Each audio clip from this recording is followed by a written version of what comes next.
Bismillahirrahmanirrahim. Assalamualaikum warahmatullahi wabarakatuh. Waalaikumsalam. Warahmatullahi wabarakatuh.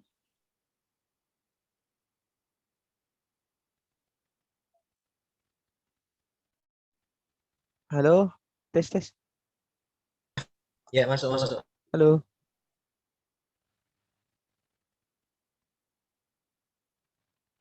Jaringannya kan ini? Gimana, ada suaranya nggak? Ada. Kamera antum yang enggak Oke, nyala. ulang lagi lah biar lebih update. Ya. Ya, jaringan di sini kayaknya. Baik, bismillahirrahmanirrahim. Assalamualaikum warahmatullahi wabarakatuh. Waalaikumsalam warahmatullahi wabarakatuh. Waalaikumsalam warahmatullahi wabarakatuh. Alhamdulillah rabbil alamin. Wassalatu wassalamu ala asyrafil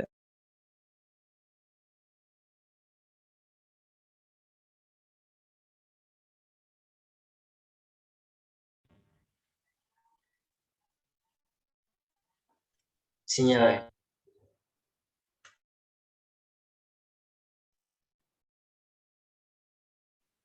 Assalamualaikum. Halo. Gimana, ada nggak suaranya nih? Ya, sudah ada. Tadi hilang. Waduh. Apaan ya, jaringannya di sini kayaknya kurang baik nih. Baik, alhamdulillah rabbil alamin. Puji syukur kita kehadirat Allah Subhanahu wa taala yang mana atas berkat rahmat, taufik, hidayah serta inayahnya jualah sehingga kita dapat berkumpul melalui media virtual ini dalam keadaan sehat walafiat. Salawat serta salam semoga hendaknya selalu kita curahkan kepada junjungan kita Nabi besar Muhammad sallallahu alaihi wasallam. Allahumma shalli wa sallim alaihi beserta keluarga, sahabat dan pengikut beliau ila yaumil qiyamah. Sebelumnya terima kasih mengucapkan kepada seluruh peserta kajian pada sore hari ini yang telah bersedia meluangkan waktunya di sela-sela kesibukan untuk bersama-sama menghadiri kajian online kita pada sore hari ini. Walaupun di tengah pandemi, tidak menutup kemungkinan kita bisa melakukan kajian. Semoga kita semua selalu dalam keadaan sehat walafiat dan tetap semangat dalam menjalankan ibadah puasa, khususnya di Ramadan kali ini yang dalam keadaan berbeda gitu kan. Masih dalam keadaan pandemi. Pandeminya masih belum berakhir, tapi tidak menyusut ke semangat kita untuk melakukan ibadah puasa. Dan semoga segala urusan kita dimudahkan oleh Allah Subhanahu wa taala. Mengimbau kepada seluruh kawan-kawan semua sebelum kita masuk ke dalam acara kita untuk sama-sama kita mengirimkan doa terbaiknya kepada tragedi KRI Nanggala 402 yang hingga saat ini masih belum ditemukan. Untuk itu kita bersama-sama berdoa ala hadziniyah bismillahil Fatihah.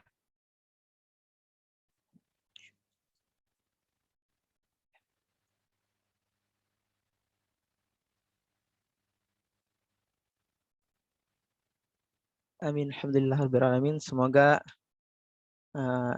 cepat kita mendapatkan kabar baik terkait dengan tragedi yang telah menimpa KRI Nanggala 402. Amin. Nah, sebelumnya perkenalkan saya Judi Irawan selaku pembawa acara pada acara sore hari ini. Nah, selanjutnya izinkan saya untuk membaca susunan acara pada sore hari ini. Yang pertama, pembukaan. Yang kedua, pembacaan ayat suci Al-Quran. Yang ketiga, acara inti ataupun kajian online-nya. Yang keempat, diskusi. Yang kelima, doa. Dan yang terakhir, penutup. Untuk itu, mari kita buka acara kita pada sore hari ini dengan membaca basmalah. Bismillahirrahmanirrahim. Untuk menambah keberkahan kita, acara kita pada sore hari ini, mari kita sama-sama menyimak bacaan ayat suci Al-Quran yang akan disampaikan oleh Akh Aldianor. Waktu di tempat dipersilakan. Assalamualaikum warahmatullahi wabarakatuh. Waalaikumsalam warahmatullahi wabarakatuh. Apa nih teman-teman, aneh nggak bisa open kamera gitu. Siap. A'udzu billahi minasy syaithanir rajim. بسم الله الرحمن الرحيم يا أيها الذين آمنوا كتب عليكم الصيام كما كتب على الذين من قبلكم لعلكم تتقون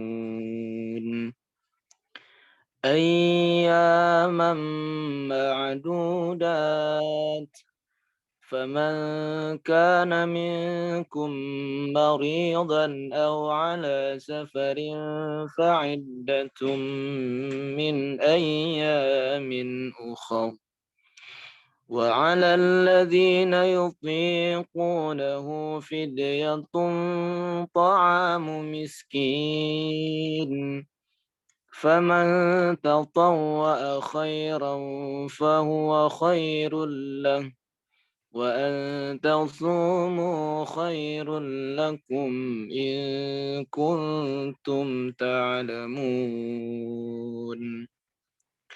شهر رمضان الذي أنزل فيه القرآن هدى للناس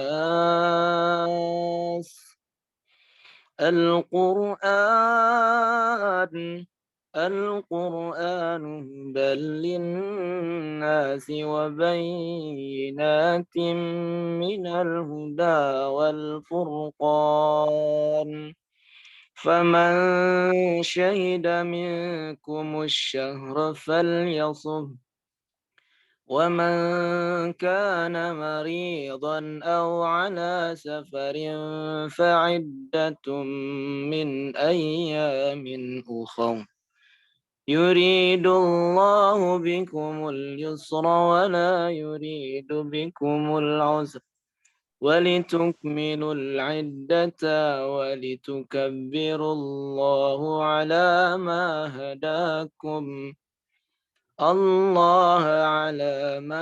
هداكم ولعلكم تشكرون Sadaqallahul azim. Aku berlindung kepada Allah dari godaan syaitan yang terkutuk dengan menyebut nama Allah yang Maha Pengasih lagi Maha Penyayang. Wahai orang-orang yang beriman, diwajibkan atas kamu berpuasa sebagaimana diwajibkan atas orang sebelum kamu agar kamu bertakwa, yaitu beberapa hari tertentu. Maka barang siapa di antara kamu sakit atau dalam perjalanan lalu tidak berpuasa, maka wajib mengganti sebanyak hari yang dia tidak berpuasa itu pada hari-hari yang lain. Dan bagi orang-orang yang berat menjalankannya, wajib membayar fidyah, yaitu memberi makan seorang miskin. Tapi barang siapa yang dengan kerelaan hati mengerjakan kebajikan, maka itu lebih baik baginya, dan puasamu itu lebih baik bagimu jika kamu mengetahui. Bulan Ramadan adalah bulan yang di dalamnya diturunkan Al-Quran sebagai petunjuk bagi manusia dan penjelasan-penjelasan mengenai petunjuk itu dan pembeda antara yang benar dan yang batil. Karena itu, barang siapa di antara kamu ada di bulan itu, maka berpuasalah.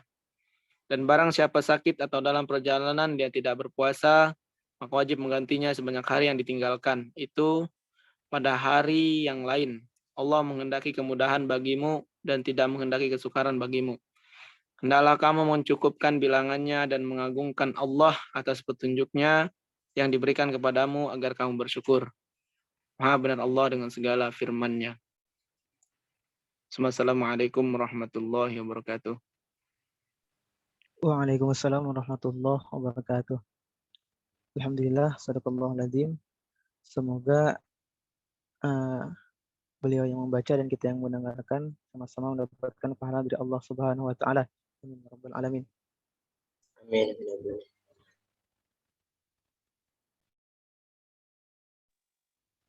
Baik, selanjutnya kita akan memasuki kegiatan inti kita pada sore hari ini.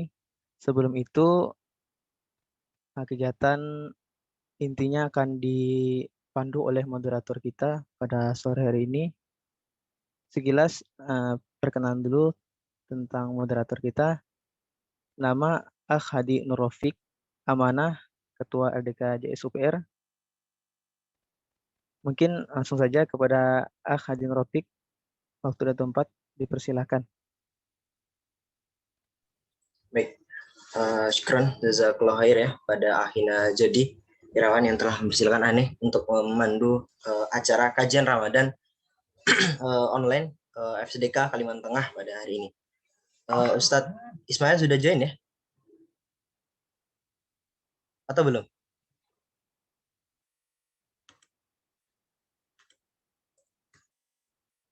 Sudah ya? Bismillah. Jin untuk Aneh mulai. Bismillahirrahmanirrahim. Assalamualaikum warahmatullahi wabarakatuh. Waalaikumsalam warahmatullahi wabarakatuh. Alhamdulillahirrabbilalamin. Salatu wassalamu ala asrafil anbiya'il mursalin. Sayyidina wa maulana Muhammadin wa ala alihi wa sahbihi ajmain. Raditu billahi rabbah, bil islami dina, bil Muhammadin nabi ya rasulah. Rabbi isra'i sadri wa yassir amri wa hlul min lisani yafqahu qawli.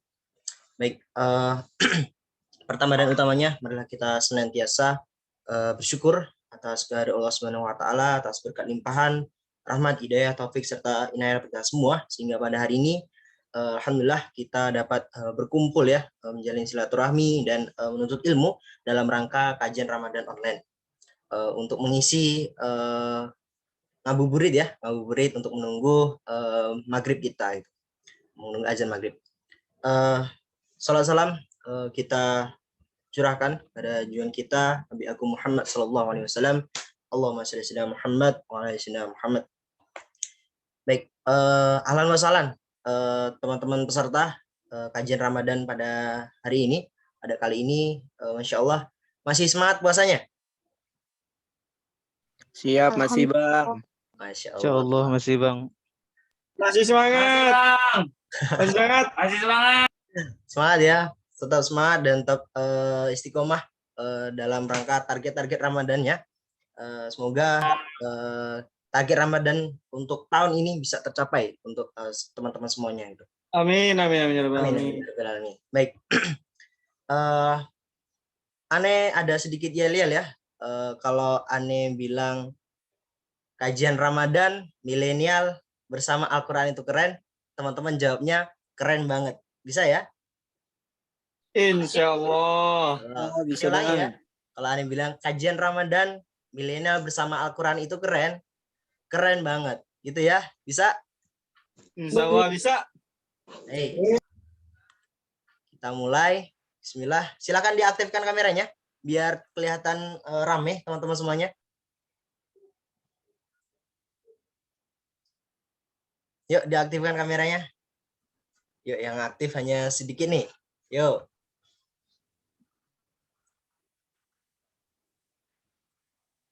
Kita mulai ya. Bismillah. Kajian Ramadan milenial bersama Al-Quran itu keren. Keren banget. Keren banget. Nggak kompak nih. Ayo. Kurang kompak. Sekali lagi. Yang keras ya. Kita getarkan Zoom meeting ini. Bismillah. Kajian Ramadan milenial bersama Al-Quran itu keren. Keren banget. Keren banget, Insya Allah. Kita semuanya milenial ya. Siapa yang di sini sudah tua? Semoga kita milenial semua ya. Walaupun ada yang generasi Z. Ya. Baik, Insya Allah. Ramadan kali ini telah tiba ya. Ini sudah keberapa? Ke-13 ya, nggak salah ya? Ya bukan? 13 ya? Ke-13 Ramadan ini kita menjumpai ya. Kita telah melaksanakan untuk berpuasa di bulan Ramadan. Jiwa-jiwa penuh dosa ya. Penuh berharap ampunan dari Allah Subhanahu wa taala. Kini optimisme ini kita telah hadir kembali menjumpai kita yaitu di Ramadan ini. Karena hanya di bulan ini teman-teman dibangun sepertiga malam untuk kita sholat tahajud itu nggak sulit lagi ya. Kalau di bulan-bulan sebelumnya kan misalkan mau bangun tahajud itu susah banget. Tapi kali ini kita sangat mudah untuk melaksanakan sholat tahajud ini. Dan juga di bulan ini masjid, musola, surau, langgar hari ini itu penuh dengan giliran amal ibadah masyarakat itu untuk beribadah jamaah setiap harinya. Dan di bulan ini fakir dan miskin itu nggak takut lagi merasa kelaparan karena di bulan ini orang-orang itu berlomba-lomba untuk berdema untuk memberikan sedikit rezekinya untuk fakir miskin. Dan hanya di bulan ini teman-teman, mayoritas orang berlomba-lomba untuk lebih dekat dengan Al-Quran. Bukan hanya untuk membacanya, tapi mentadaburinya, bahkan untuk mengamalkannya setiap hari. Apalagi kita sebagai aktivis dakwah kampus, jangan kalah nih, jangan sampai kalah dari orang-orang sekitar, orang-orang masyarakat sekitar. Kita lebih luar biasa lagi dalam rangka mendekatkan diri untuk membaca, mengamalkan, dan terutama dalam Al-Quran ini. Dan mari jadikan momentum Ramadan ini sebagai sarana tarbiyah kita untuk memperbaiki diri, dan semoga kita termasuk orang-orang yang tidak merugi ketika Ramadan ini telah pergi. Dan sesungguhnya Ramadan ini bukan hanya untuk dirayakan ya, tapi menjadi wasilah kita, menjadi wasilah tarbiyah bagi kita untuk belajar menjadi pribadi yang bertakwa, dan yang hakikat takwa itu tumbuh pada jiwa ini, jiwa yang sudah tidak lagi kalau Ramadan itu telah pergi.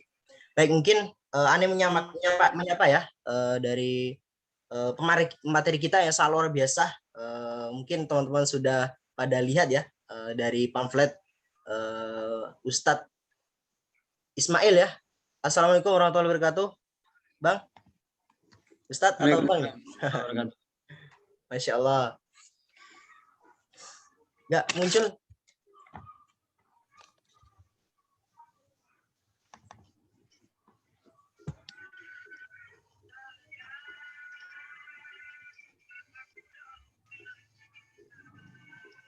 Ustadz Ismail?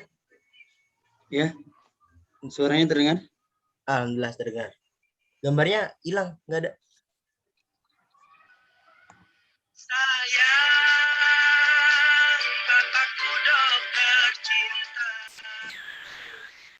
Apa itu? Ya, iklan ya. Sudah terdengar? Sudah terlihat ya, gambarnya? Gambarnya nggak ada tapi Bang. Emang dimatiin ya? Ada Bang. Sudah dinyalakan. Oh, ada. Oh, sinyal saya yang nggak ada berarti. Sinyal saya. Bismillah.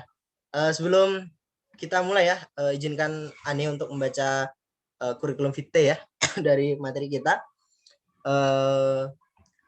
Ustadz Muhammad Ismail ya, biasa dipanggil Ismail, tempat tanggal lahir di Jakarta 17 September 1996. Pekerjaan sekarang yaitu bendahara di Yayasan Kelopak Bumi Indonesia.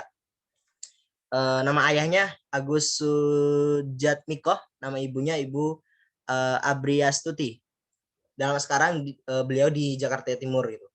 Dan nomor handphonenya kalau teman-teman mau untuk bersilaturahim kembali atau mungkin ingin bertanya-tanya atau mungkin sharing-sharing kepada beliau di 0896 0664 43786. Dan riwayat pendidikan beliau alumni Universitas Indonesia ini, Masya Allah, UI ini ya, Fakultas Ekonomi, Ilmu Ekonomi Islam. Catatan prestasinya, Masya Allah, ini sangat luar biasa, sangat banyak sekali, tapi Ane menyebut hanya 2 saja gitu ya, di tahun 2017 dan 2019, dan beliau ini menjuarai di tahun 2017 MTQ Mahasiswa Nasional yang ke-15, juara 1 Hifzil 20 juz, dan di tahun 2019-nya MTQ Mahasiswa Nasional yang ke-16 juara 2 Hifzil 30 juz gitu, Insya Allah. Dan pengalaman beliau menjadi ketua LDK Nasional, Lembaga Dakwah Kampus Nasional Nuansa Islam Mahasiswa, atau biasa kita sebut dengan Salam UI, pada tahun 2018 sebagai ketua umum. Insya Allah luar biasa pengalaman beliau ini tidak dilakukan lagi. Mungkin hari ini kita bertemakan Milena bersama Al-Quran itu keren, dan sekarang kita sudah berjumpa nih dengan pemateri yang tak diragu lagi dalam rangka untuk bersama Al-Quran. Mungkin langsung saja Ane persilakan untuk Ustadz Muhammad Ismail untuk menyampaikan materinya. Tafadhol, Ustadz. Baik, boleh dijadikan dulu Ani sebagai co-host supaya Baik, bisa siap. share screen. Bentar, Ustadz.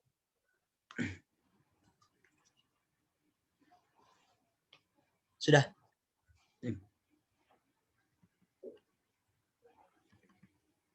Oke, baik. Bismillahirrahmanirrahim. Assalamualaikum warahmatullahi wabarakatuh. Waalaikumsalam warahmatullahi wabarakatuh. Innal hamdalillah nahmaduhu wa nasta'inuhu wa nastahdihi wa nastaghfiruh wa na'udzu billahi min syururi anfusina wa min sayyiati a'malina.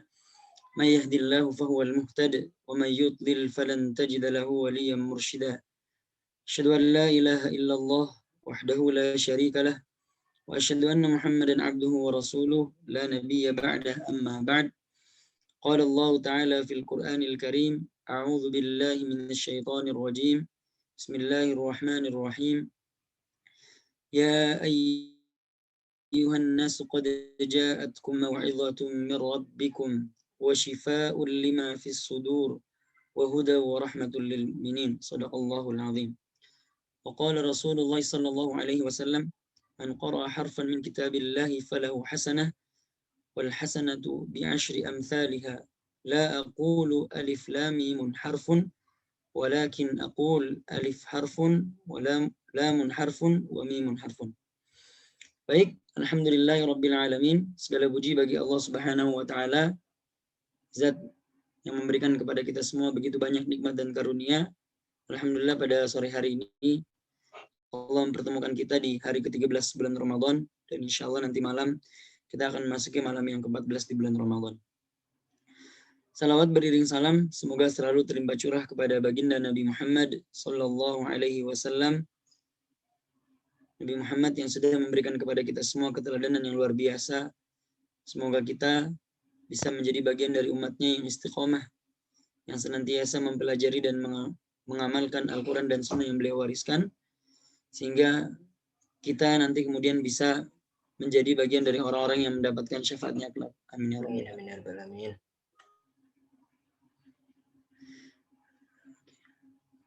Baik, teman-teman semua, izinkan saya memperkenalkan diri. Nama saya Muhammad Ismail. Saya merupakan alumni dari Universitas Indonesia, dulu masuk di UI tahun 2014, kemudian lulus tahun 2019. Nah, insya Allah pada sore hari ini diberikan kesempatan oleh teman-teman dari ini ya, LDK Kalimantan Tengah ya. Puskomda apa namanya? Ini juga kurang paham. Ya, Puskomda. Nah, Kalimantan. Puskomda ya, LDK Tengah. Baik, insya Allah di sore hari ini sambil menunggu berbuka, insya Allah selama 1 jam ke depan, Ani akan coba sharing kepada teman-teman semua mengenai bagaimana kemudian kita hidup bersama Al-Quran. Dan pasti ketika kita hidup bersama Al-Quran, maka kita akan menjadi orang-orang yang keren di hadapan manusia dan juga menjadi orang yang keren di langit. Harum namanya di dunia dan juga harum namanya di langit. Amin. Nah, baik teman-teman semua, sebenarnya ini bukan Ustadz ya, jadi nggak usah dipanggil Ustadz karena emang ini latar belakangnya Universitas Umum. Nah, pertama ini ingin menyampaikan teman-teman semua bahwa pada hari ini Allah masih memberikan kepada kita semua kesempatan untuk berada di bulan Ramadan. Ketika kemudian 2 bulan sebelumnya atau 1 bulan sebelumnya kita berdoa kepada Allah, Allahumma barik lana fi Rajab wa Sya'ban wa ballighna Ramadan. Kita selalu berdoa kepada Allah, ya Allah berkahilah kami di bulan Rajab dan di bulan Sya'ban, dan sampaikanlah kami di bulan Ramadan. Dan alhamdulillah pada hari ini kita kemudian Allah pertemukan dengan bulan Ramadan. Para sahabat dahulu, ya sahabat-sahabat yang disebut sebagai generasi terbaik, mereka itu ketika bertemu dengan bulan Ramadan, maka mereka akan mempersiapkan diri mereka bahkan 6 bulan sebelum Ramadan itu datang. Seperti itu.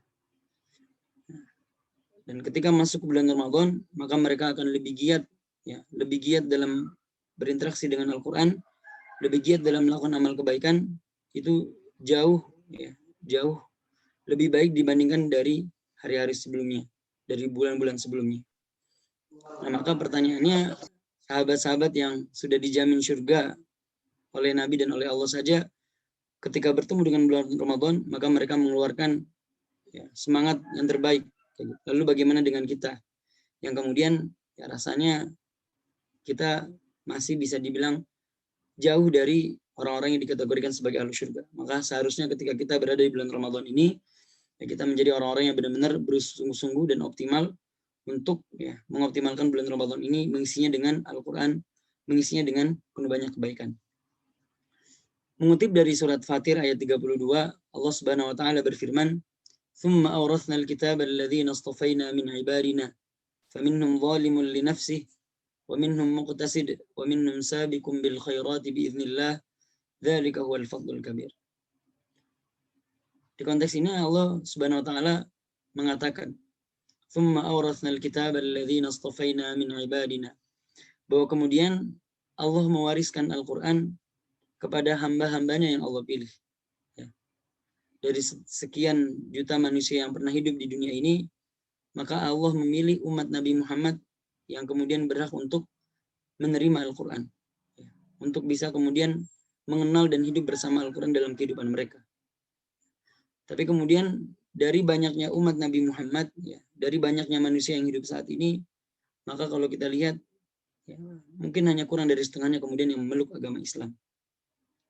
Dari kemudian yang memeluk agama Islam itu semakin sedikit pula yang kemudian yang benar-benar mengamalkan Islam dalam kehidupan mereka, benar-benar beriman kepada Allah. Dari yang beriman itu, maka semakin sedikit pula orang-orang yang kemudian benar-benar bersungguh-sungguh berinteraksi dalam Al-Quran dalam kehidupannya. Nah, maka teman-teman semua, di momen sore hari ini, di momen bulan ini, maka sebenarnya Allah sedang memberikan kepada kita semua kesempatan yang begitu mahal, yaitu kita dipertemukan Allah dengan bulan Ramadan. Kita sudah sampai di 10 hari yang kedua, dan kemudian kita juga masih diberikan oleh Allah hidayah untuk terus memeluk agama Islam dan untuk terus berinteraksi dengan Al-Quran. Nah, maka pertanyaannya, kita mau menjadi golongan dari orang-orang yang bagaimana? Ada orang-orang yang kemudian dikategorikan sebagai zalimul li nafsi. Allah memberikan kepada mereka kesempatan untuk menerima Al-Quran. Allah memberikan kepada mereka kesempatan untuk bertemu dengan bulan Ramadan. Tapi orang-orang seperti ini tetap saja tidak peduli dan terus bermaksiat kepada Allah ketika menerima Al-Quran ataupun ketika bersama dengan bulan Ramadan. Tapi juga ada orang-orang yang dibilang oleh Allah, sabiqum bil khairat. Orang-orang yang berlomba-lomba dalam kebaikan dan ketaatan ketika menerima Al-Quran dan ketika bersama dengan Ramadan. Nah, maka pertanyaan ini kita harus tanya, di bulan Ramadan tahun ini, kita ingin menjadi bagian dari golongan yang mana? Yang zalimul li nafsi atau yang sabiqum bil khairat? Tentunya orang-orang yang sabiqum bil khairat akan mendapatkan kemuliaan yang sangat besar dari Allah, dzalika huwal fadlul kabir, dan mereka akan mendapatkan surga yang di dalamnya ada banyak sekali karunia dan kenikmatan. Nah, intinya di bulan Ramadan ini setidaknya ada 3 aktivitas utama yang bisa kita optimalkan. Yang pertama adalah aktivitas puasa, yang kedua adalah aktivitas qiyam kita, sholat malam kita dan sholat tarawih kita. Kemudian yang terakhir adalah aktivitas kita bersama dengan Al-Quran. Rasulullah SAW bersabda, "Man shoma Ramadhana imanan wa ihtisaban, ghufira lahu ma taqaddama min dzambi."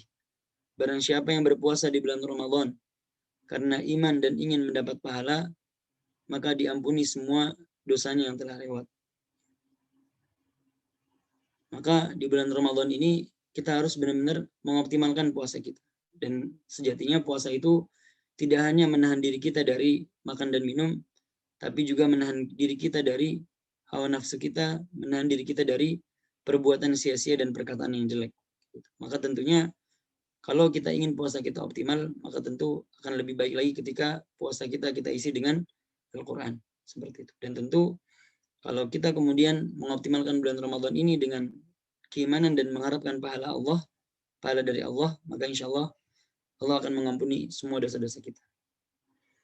Dan kemudian juga di bulan Ramadan ini Nabi Muhammad SAW bersabda, man qama ramadhana imanan wa ihtisaban ghufira lahu ma taqaddama min dhanbi. Barang siapa yang melaksanakan salat malam di bulan Ramadan karena iman dan ingin mendapat pahala, maka diampuni semua dosanya yang telah lewat.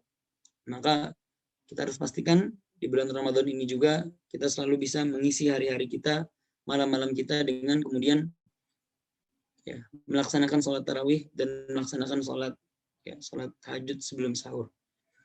Dalam satu hadis dikatakan, ya, barang siapa yang kemudian ikut sholat bersama imam sampai dengan selesai, maka dihitung seperti ia sholat sepanjang malam.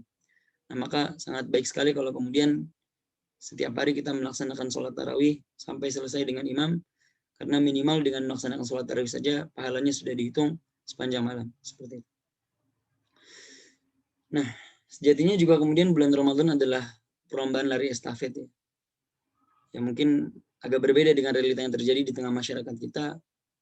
Seharusnya kemudian di bulan Ramadan ini di 10 hari pertama, kemudian masuk ke 10 hari kedua sekarang, dan nanti 10 hari yang terakhir, seharusnya kesungguhan yang kita perlihatkan, ikhtiar yang kita lakukan itu lebih baik dari 10 hari pertama sampai kemudian 10 hari terakhir harus menjadi ikhtiar dan kesungguhan yang terbaik.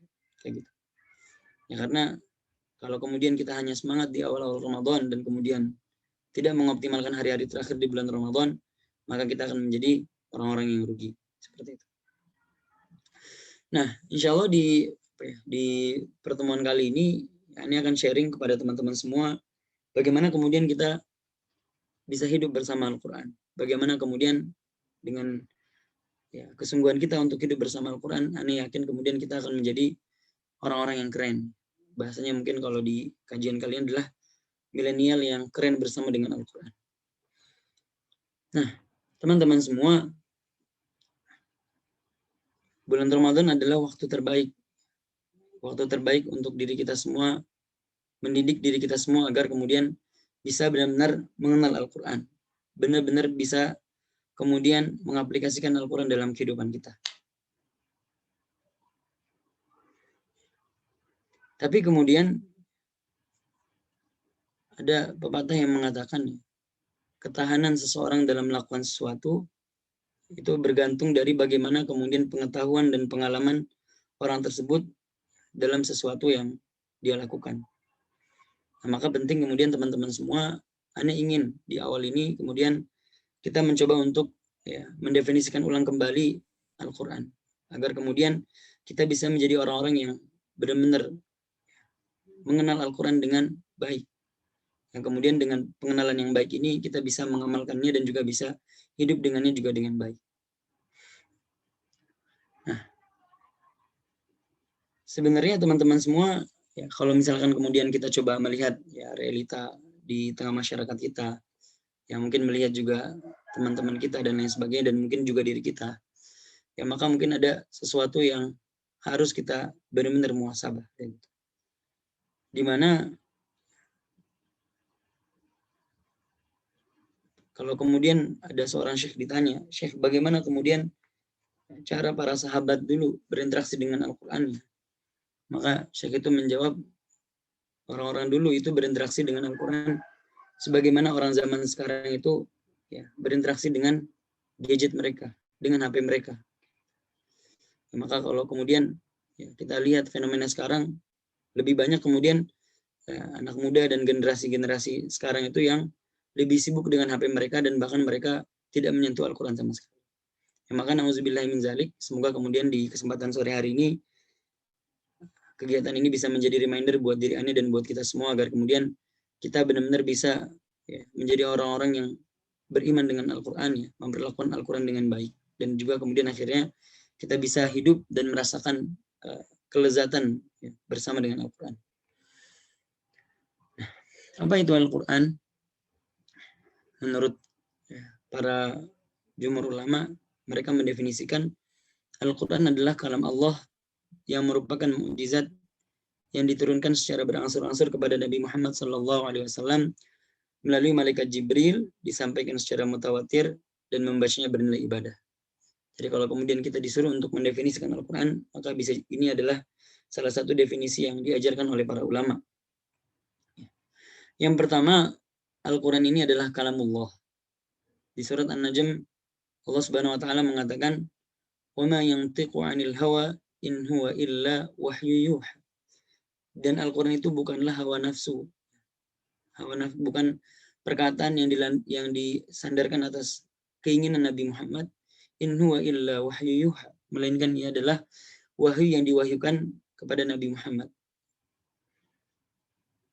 Ketika dikatakan Al-Quran, maka seharusnya yang terfikir dalam benak kita pertama kali adalah bahwa Al-Quran ini adalah kalamullah.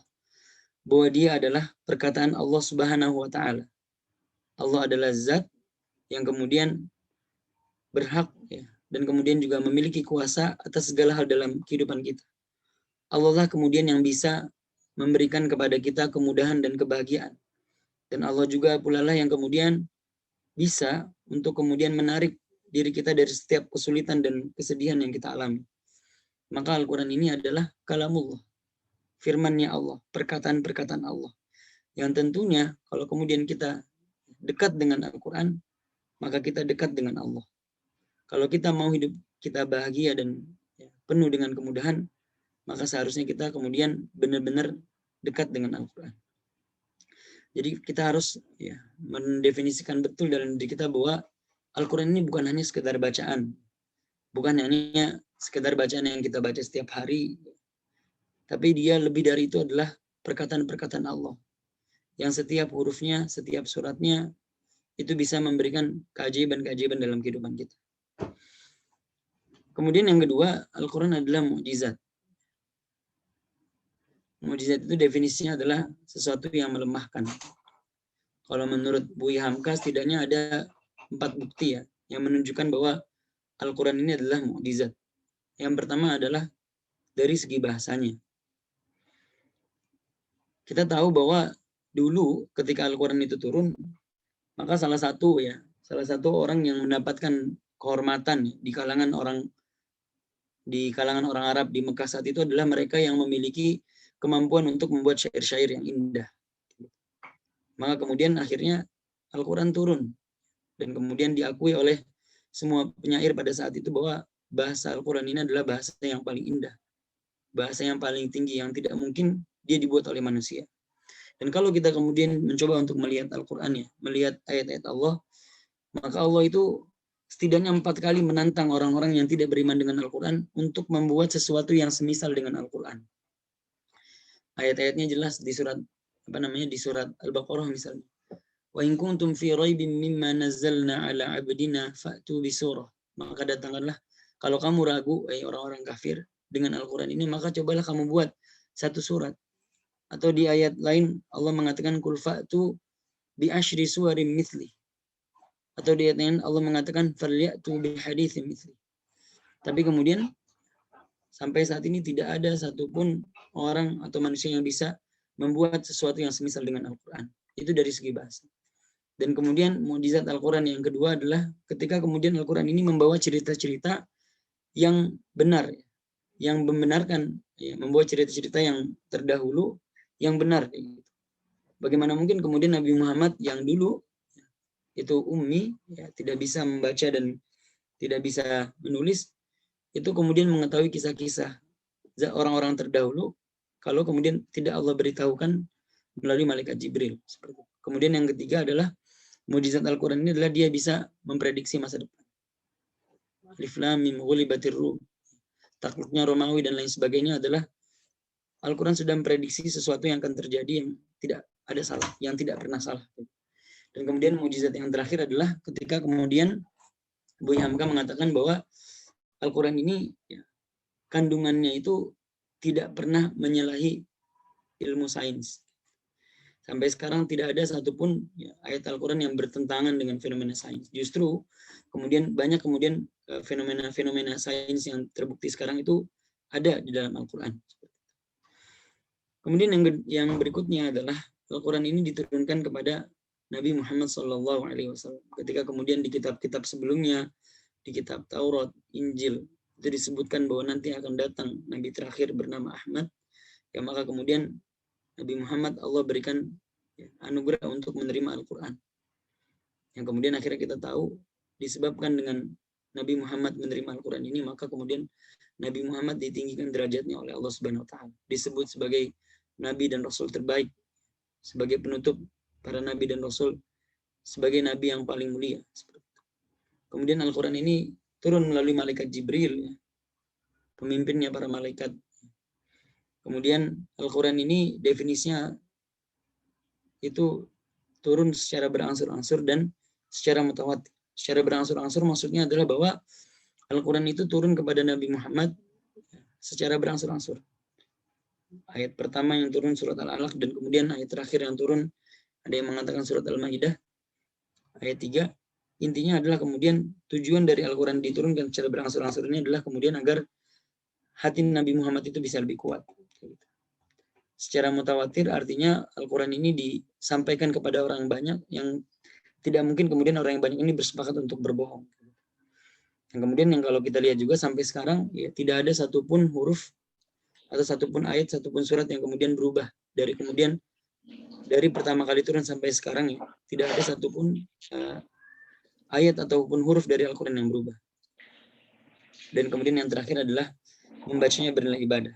Tadi hadis yang Anda bacakan di awal, barang siapa yang membaca satu huruf dari kitab Allah, maka dia akan mendapatkan kebaikan, dan setiap kebaikan itu akan dilipat gandakan 10 kali lipat. Dan aku tidak mengatakan, kata Nabi Muhammad, alif lam mim itu satu huruf, tapi alif satu huruf, lam satu huruf, dan mim satu huruf. Bayangkan kalau kemudian ya, kita mengisi hari-hari kita dengan membaca Al-Quran. Kalau satu hari kita membaca satu juz saja, 20 halaman, dan kemudian satu halaman itu ada sekitar 600 huruf, maka berarti ada 6.000 kebaikan yang kita dapatkan. Kali 2 berarti minimal ada lebih dari 120.000 kebaikan yang kita terima setiap hari. Nah, ini fakta tentang Al-Quran. Ada 30 juz, kemudian terdiri dari 114 surat, dan ada 6.236 ayat. Nah, teman-teman semua, Ibnu Katsir mengatakan bahwa Al-Quran ini adalah ketika menafsirkan surat Al-Waqiah 77, di mana Allah Subhanahu wa taala berfirman, "Innahu laqur'anun karim," bahwa sungguhnya Al-Quran ini merupakan kitab yang sangat mulia. Maka kemudian setiap ada sesuatu yang berinteraksi atau bertemu dengan Al-Quran, maka dia juga akan menemukan kemuliaan Al-Quran. Ada Syekh yang mengatakan Al-Quran turun kepada Nabi Muhammad, maka Nabi Muhammad menjadi sebaik-baiknya Nabi. Ketika Al-Quran turun melalui malaikat Jibril, maka malaikat Jibril menjadi malaikat yang paling baik, pemimpin para malaikat. Ketika Al-Quran turun di bulan Ramadan, maka bulan Ramadan menjadi sebaik-baiknya bulan. Dan ketika Al-Quran turun pada malam Lailatul Qadar, maka Lailatul Qadar menjadi sebaik-baiknya malam. Dan ketika Al-Quran itu turun dan hidup menetap di hati seorang manusia, maka manusia tersebut akan mendapatkan gelar yang terbaik. Rasulullah SAW bersabda, "Khairukum man ta'allama al-Qur'an wa 'allama." Sebaik-baik kalian adalah orang yang mempelajari Al-Quran dan mengajarkannya. Jadi sebenarnya kita seharusnya tidak pernah khawatir. Kalau kita mau bertanya apakah diri kita sudah keren atau belum, gampang. Kita ikuti saja apa yang Nabi sampaikan. Ketika Nabi kemudian mengatakan orang yang paling terbaik, sebaik-baiknya orang di antara orang-orang beriman adalah mereka yang kemudian bersungguh-sungguh dalam belajar Al-Quran dan bersungguh-sungguh juga dalam mengajarkan Al-Quran. Nah, kalau kemudian kita coba melihat perjalanan hidup setiap manusia, di mana kemudian setiap manusia itu pasti melewati 4 fase ini, pasti melewati fase ruh, fase dunia, di mana di dunia ini pasti setiap manusia itu akan meninggal. Ketika dia mati pasti dia kemudian akan masuk alam kubur, dan kemudian nanti dia terakhir akan masuk. Sebentar ya, ini ada ini dulu. Siap, Ustaz.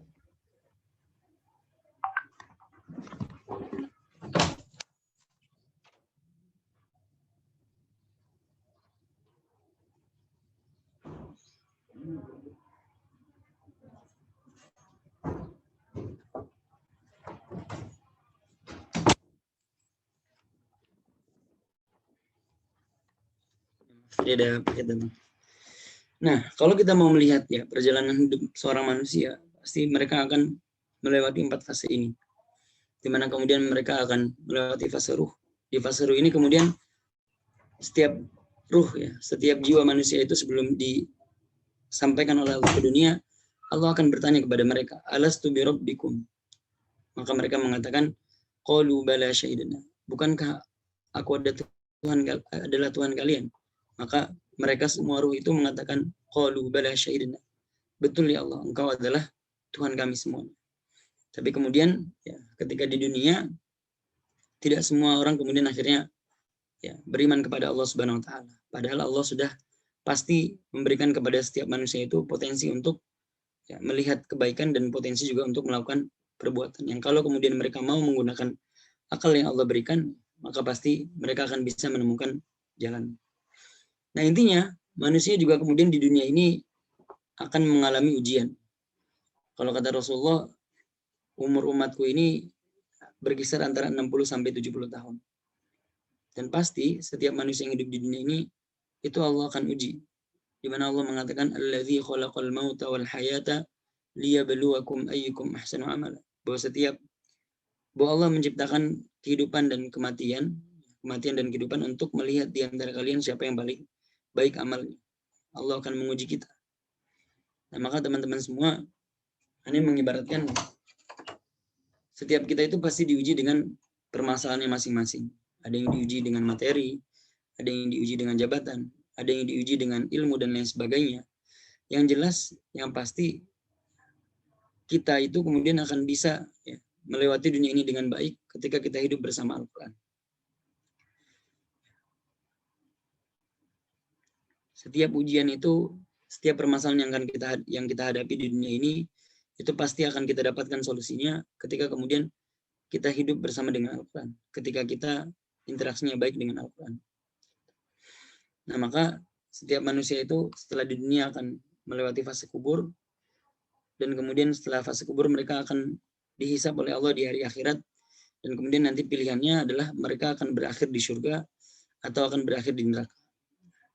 Nah, maka pada kesempatan kali ini, Ana ingin mengatakan kepada teman-teman semua bahwa ketika kita berinteraksi dengan Al-Quran, maka kita akan memiliki banyak keuntungan.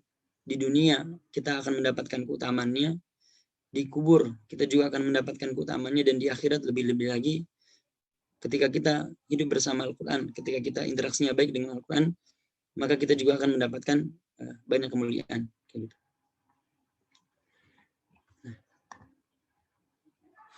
Nah, keutamaan Al-Quran yang pertama adalah memberikan kebahagiaan di dunia. Kemudian menjadi teman baik di alam kubur, memberikan syafaat di akhirat, dan yang terakhir adalah memberikan tempat terbaik di surga. Suatu ketika Rasulullah SAW itu sedang duduk bersama dengan para sahabatnya, dan kemudian tiba-tiba Rasulullah SAW mengatakan, Inna lillahi ahlina minan nas. Sesungguhnya Allah memiliki keluarganya di kalangan para manusia. Maka kemudian para sahabatnya yang saat itu duduk bersama dengan Rasulullah terheran-heran. Bagaimana mungkin Allah memiliki keluarga di dunia? Ketika kemudian Allah mengatakan dalam Al-Quran, Allah itu tidak memiliki istri dan juga tidak memiliki anak. Lalu bagaimana kemudian Allah bisa memiliki keluarga di dunia? Maka para sahabat yang begini kemudian yang bingung ini kemudian bertanya kepada Rasulullah. Qalu man hum ya Rasulullah? Siapa mereka ya Rasulullah? Siapa mereka yang engkau katakan sebagai keluarganya Allah di antara kalangan para manusia? Maka kemudian Rasulullah SAW menjawab, qala hum ahlul Quran, ahlullahi wa khasat. Mereka adalah ahlul Quran, mereka adalah keluarga Allah dan orang-orang yang khusus di sisi Allah Subhanahu wa taala. Nah, maka teman-teman semua, keutamaan Al-Quran yang pertama yang akan kita dapatkan di dunia adalah kita akan mendapatkan predikat sebagai keluarganya Allah Subhanahu wa taala. Pasti ya, kalau kita udah mendapatkan predikat keluarga Allah Subhanahu wa taala, tidak akan ada lagi ya keluarga yang bisa ya lebih mulia dibandingkan dengan kita. Keluarga presiden kalah, keluarga gubernur kalah. Karena kemudian yang akan menjaga kita, yang akan memperhatikan kita, yang akan memberikan kasih sayang, yang akan memberikan kita solusi dari setiap permasalahan kita, itu bukan lagi manusia, tapi kemudian yang akan memberikan kepada kita semuanya itu adalah Allah Subhanahu wa taala. Maka kita akan temukan, bahkan ada suatu firman Allah Subhanahu wa taala ya di surat Yunus ayat 57, di mana Allah Subhanahu wa taala berfirman, "Ya ayyuhan nasu qad ja'atkum mau'izatun mir rabbikum wa shifaa'un lima fis sudur wa hudaw wa rahmatul lil mu'minin." Kalau kemudian ya kita sudah mendapatkan predikat sebagai keluarga Allah Subhanahu wa taala, maka kemudian Allah akan memberikan perhatiannya kepada kita semua. Karena memang ketika kita berinteraksi dengan Al-Qur'an, maka Al-Qur'an itu akan menjelma ya, sebagai sesuatu yang kemudian memberikan nasihat untuk setiap hati-hati manusia. Yang kalau kita lihat banyak ayat dalam Al-Qur'an, Allah itu sering mengumpamakan ya, Al-Qur'an itu turun ke bumi itu layaknya Al-Qur'an turun kepada manusia itu layaknya air hujan turun ke bumi.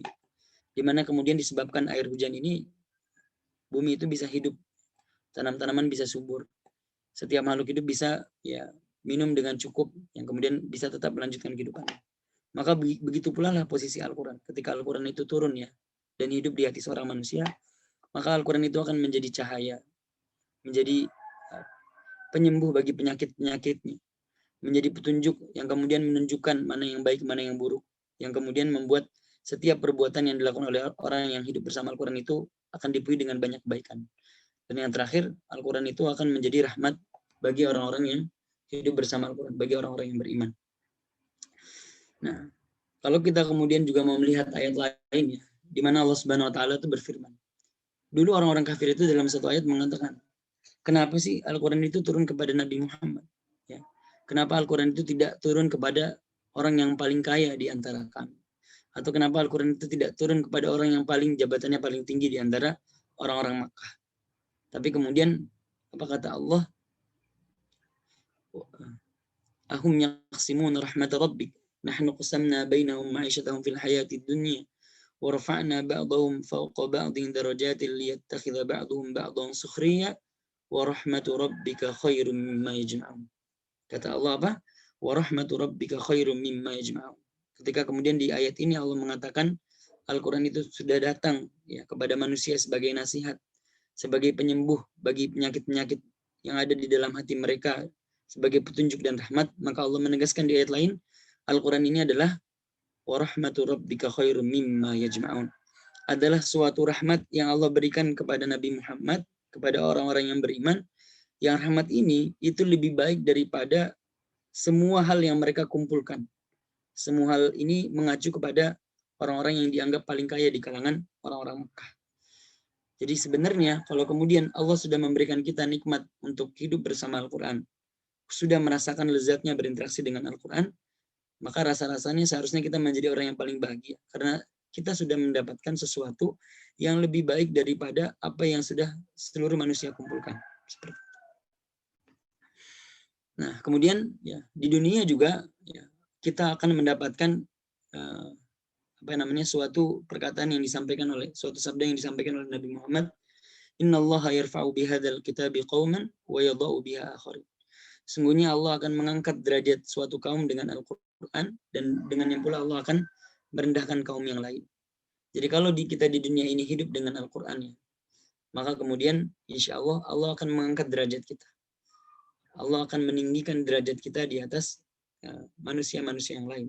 Bukan kita menjadi orang yang bisa mengatakan atau sombong kepada bahwa kita lebih tinggi, tapi intinya di dunia ini Allah pasti akan memberikan kita kedudukan yang baik. Nah, kembali ke slide ini, yang Ani yakini kemudian teman-teman semua bahwa di dunia ini kita akan diuji, ya, kemudian kita akan dilihat siapa yang paling baik dalam melewati ujian itu, dan tentunya pasti ya, di dalam hadis yang lain Nabi Muhammad mengatakan sesungguhnya di jasad seorang manusia itu ada suatu gumpal. Ketika gumpalan itu baik, maka seluruh hidup manusia itu akan baik. Dan ketika gumpalan itu buruk, maka seluruh perbuatan manusia itu akan buruk. Dan itu adalah hati. Maka teman-teman semua, kalau kemudian di dunia ini kita mengisi hati kita dengan Al-Qur'an, ya maka insya Allah seluruh kehidupan kita itu akan menjadi kehidupan yang baik. Tapi kalau kemudian di hidup ini kita tidak pernah mengisi hati kita dengan Al-Quran, kita jauh dari Al-Quran, maka semua perbuatan kita itu akan menjadi perbuatan yang sia-sia atau perbuatan yang ya tidak baik kayak gitu. Dan di ayat lain Allah mengatakan, "Wa man a'radu an dzikri fa inna lahu ma'isyatan dhanka wa nahsyuruhu yaumal qiyamati a'ma." Dan barang siapa yang melupakan ya berpaling dari peringatanku dari Al-Quran, maka dia akan mendapati hidupnya sebagai hidup yang sempit ya. Dan dia nanti di akhirat lebih-lebih lagi akan dihidupkan sebagai orang yang buta. Kayak gitu. Nah, kemudian keutamaan Al-Quran yang kedua ya, tadi keutamaan Al-Quran di dunia ya memberikan kebahagiaan. Nah, maka di alam kubur Al-Quran ini akan memberikan keutamaannya lagi, yaitu dia akan menjelma menjadi teman yang baik. Dalam suatu hadis qudsi yang sangat panjang, bahwa nanti ya setiap manusia itu pasti setelah ya ditinggalkan oleh orang terakhir dari kuburnya, nah maka pasti akan ada salah satu dari dua sosok yang datang menghampiri mereka kayak gitu. Yang pertama, ada orang-orang yang didatangi oleh laki-laki ya, yang berwajah sangat tampan, berpakaian sangat bagus dan memiliki aroma yang sangat wangi. Tapi juga ada manusia yang ketika di alam kubur mereka didatangi bukan dengan laki-laki yang berwajah tampan, tapi laki yang berwajah bengis, yang berpakaian sangat ya, hitam ya, dan kemudian beraroma sangat busuk. Nah, maka kemudian dalam hadis qudsi yang sangat panjang itu dijelaskan bahwa ketika manusia itu bertanya, siapa engkau? Siapa engkau wahai lelaki yang ya, berwajah sangat tampan dan memiliki aroma yang sangat wangi? Maka orang yang datang itu mengatakan, aku adalah jelmaan dari amalan-amalan kebaikan. Sebaliknya, lelaki yang berwajah sangat buruk, yang beraroma sangat busuk, itu mengatakan aku adalah jelmaan dari amal keburukanmu di dunia. Nah, maka kalau kita di dunia ini hidup bersama dengan Al-Quran, dan setiap huruf yang kita baca itu Allah berikan 10 kali lipat, maka rasanya pasti amalan kebaikan, kuantitas amalan kebaikan yang kita kumpulkan di dunia itu akan sangat banyak. Nah, jadi hadis qudsi ini sangat mencerminkan bahwa kalau kita hidup bersama Al-Quran, maka insya Allah nanti Al-Quran akan datang di alam kubur kita dan menemani kita. Kemudian yang ketiga, keutamaan Al-Quran itu adalah memberikan syafaat di akhirat. Ya, memberikan syafaat di akhirat. Ketika ya, di hari kiamat, ya, di yaumil hisab, setiap manusia itu sibuk dengan dirinya sendiri. Ketika di hari kiamat itu, di yaumil hisab itu, para suami tidak lagi memikirkan istrinya. Para ibu dan ayah itu tidak lagi memikirkan anaknya. Dan para kakak itu tidak lagi memikirkan adiknya, karena mereka semua sibuk ya, dan kesulitan. Ya. Tapi justru pada saat itu, Al-Quran akan datang kepada orang-orang yang dulu bersahabat dengannya. Sabda Nabi yang sudah sangat kita hafal ya, Iqra'ul Quran fa innahu ya'ti yaumal qiyamati syafi'an li ashabi. Bacalah Al-Quran karena sesungguhnya dia nanti ya di hari kiamat ya, di akhirat akan menjadi syafaat bagi orang-orang yang dulu bersahabat dengannya. Kayak gitu. Ya. Justru ketika sedikit sekali orang yang saat itu bisa merasakan kondisi yang baik karena mereka semua sangat sibuk dengan mempertanggungjawabkan amal mereka di dunia, orang-orang yang bersahabat dengan Al-Quran ini akan memiliki kemuliaan karena Al-Quran akan menjelma dan mengatakan kepada Allah, ya Allah, hambamu ini dulu adalah orang yang sering membaca. Dia adalah hambaku ini adalah orang yang ya, sering menahan tidurnya hanya untuk membaca aku, mengisi hari-harinya untuk membaca. Maka berikanlah syafaat kepadanya ya Allah. Maka orang-orang yang ya, hidup bersama dengan Al-Quran itu lebih kerennya lagi nanti akan diberikan oleh Allah ya syafaat disebabkan dengan Al-Quran yang mereka baca.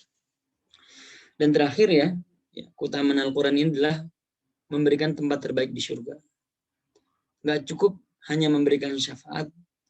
Al-Quran ini kalau kita hidup dengannya dan kita hidup ya, kita memenuhi Ramadan ini dengan membacanya dan mentadabburinya, maka nanti akan dikatakan kepada kita dalam suatu hadis Rasulullah SAW mengatakan, yuqalu li sahibil Quran iqra' wartaq.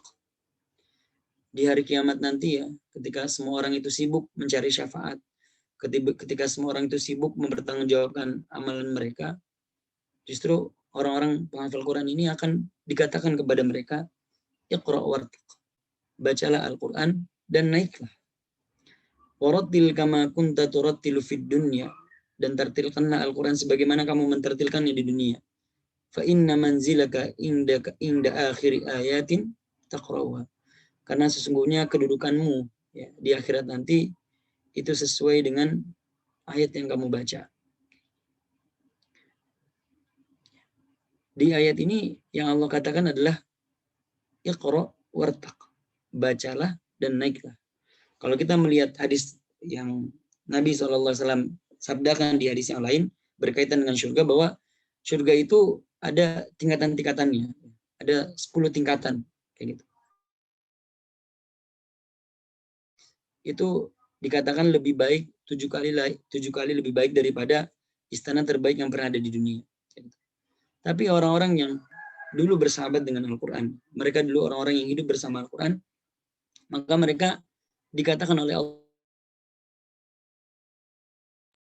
maka orang-orang yang dulu ya bersahabat dengan Al-Quran, mereka akan mendapatkan kemudian untuk naik ke surga yang paling tinggi. Dan surga yang paling tinggi adalah surga Firdaus.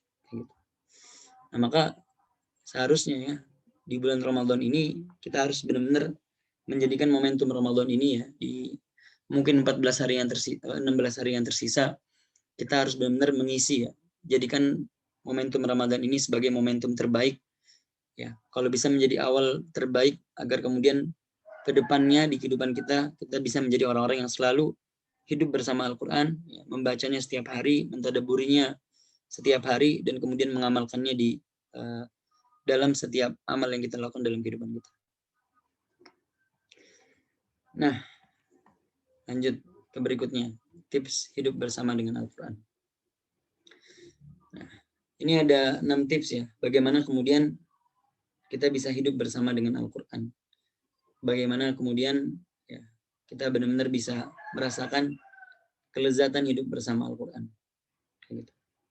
Tapi sebelum Ani menjelaskan setiap tips ini satu persatu, Sayyid Qutb dalam Fi Zilalil Quran mengatakan orang-orang yang hidup di bawah naungan Al-Quran itu akan merasakan kebahagiaan yang tidak dirasakan oleh orang-orang lain. Gitu. Karena di bawah naungan Al-Quran, mereka akan merasakan hidup mereka diliputi dengan cahaya. Mereka akan merasakan hidup mereka diliputi dengan kebahagiaan karena mereka sudah ya, hidup bersama dengan sumber kebahagiaan. Gitu. Nah, tapi orang itu tidak akan pernah bisa mendapatkan ya, tidak akan bisa mendapatkan kelezatan Al-Quran, tidak akan bisa dikategorikan sebagai orang yang hidup di bawah naungan Al-Quran ketika mereka tidak mau berkorban dalam kehidupannya untuk Al-Quran. Maksudnya adalah kalau kita mau hidup bersama Al-Quran, maka satu hal yang harus kita lakukan adalah kita mengorbankan banyak hal dalam hidup kita untuk Al-Quran. Nah, maka tips hidup bersama Al-Quran yang pertama adalah memprioritaskan Al-Quran dalam kehidupan. Ya, kalau kita mau merasakan manfaat Al-Quran, kalau kita mau merasakan betul Al-Quran itu hidup dalam hati kita sebagai nasihat, sebagai penyembuh penyakit hati-hati kita, sebagai petunjuk dan sebagai rahmat Allah, maka yang pertama adalah kita harus memprioritaskan Al-Quran sebagai prioritas pertama dalam kehidupan kita.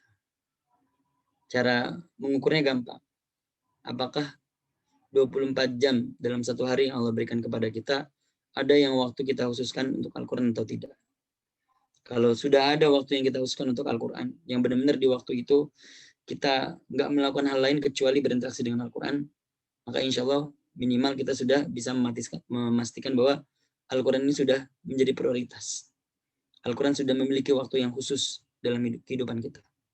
Tapi kalau kemudian Al-Quran itu ya, belum ada waktu khususnya dalam keseharian kita, dalam 24 jam dalam satu hari kita, maka jangan-jangan keimanan kita bersama Al-Quran itu hanya keimanan yang kita ucapkan dalam bibir kita. Tapi dia bukan keimanan yang tumbuh di hati kita dan terwujud di perbuatan-perbuatan kita. Kayak gitu. Bisa jadi mungkin ya kalau kita cuma membaca Al-Quran satu jam mungkin dalam satu hari.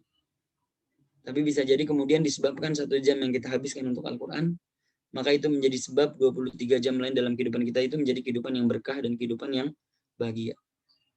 Tapi kalau kita satu hari itu tidak membaca Al-Quran, maka bisa jadi 24 jam kita itu akan menjadi 24 yang tidak ada keberkahan di dalamnya, menjadi 24 jam yang tidak ada kebahagiaan di dalamnya. Gitu. Kemudian yang kedua, bagaimana kita bisa hidup bersama dengan Al-Quran adalah memperbaiki bacaan Al-Quran kita.